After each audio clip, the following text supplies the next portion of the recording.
इसी तरह से जितने भी आपके मन और बुद्धि के जितने भी द्वंद्व में जब इंद्रिय कर्म इंद्रिय ज्ञान इंद्रिय तो बिचारे वो दृश्य है, लेकिन उसके पीछे जो मन इन दोनों के बीच में डावाडोल करता है, तो मन जब भी बुद्धि को संकेत करते हुए कराएगा वो अधर्म के मार्ग पे ले जाएगा।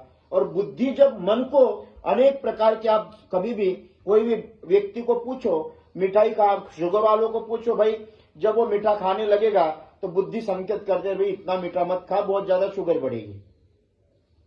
चोर को अगर पूछो तो चोर को यही लगेगा कि अरे ये चोरी करना गलत है, ये बुद्धि कहती है, लेकिन मन कहते नहीं नहीं चोरी करना है। अब कई लोग निंदा करते हैं, बुद्धि कहती नहीं करना चाहिए, तेरा क्या लेना देना, वो जाने। हम तो सब कुछ करने के बाद ये कहता छोड़ो उसका जाने वो जाने, पर कर तो लिया।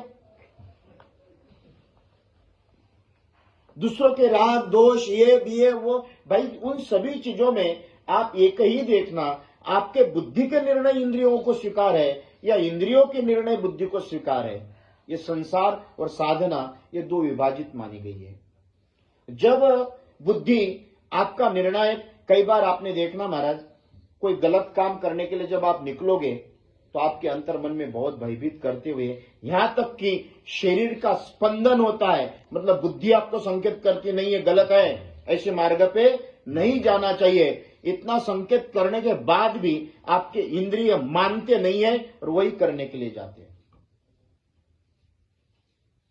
परमात्मा ने एक, अर्जुन ने ये कहा, फिर नारायण ये बताओ, इंद्रिय के ग्राम एक हर एक वस्तु से अपना, पहले शरीर से उठो, फिर इंद्रियों से उठो, फिर मन से उठो, फिर बुद्धि में स्थित रहो, और बुद्धि की जब दृढ़ता आ जाएगी तो समर्पण आएगा। नहीं वो कैसा भी है, काला पीला नीला हरा, प्राप्ति वियोग मान सम्मान अपमान।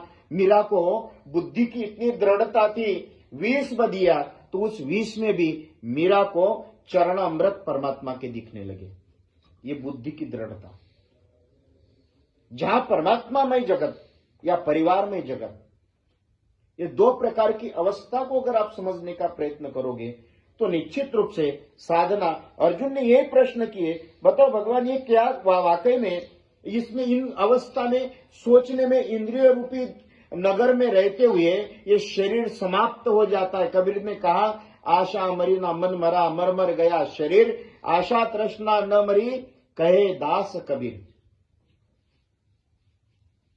अपने जीवन में उस परमात्मा के प्रति हमारी आशा तृष्णा, जितने भी इंद्रियों को लोलुपता के साथ में आप ईमानदारी से कहें, रास्ते में चलते हुए 50,000 10,000 के गड्डी अगर पड़ी मिली तो उठाओगे नहीं आप।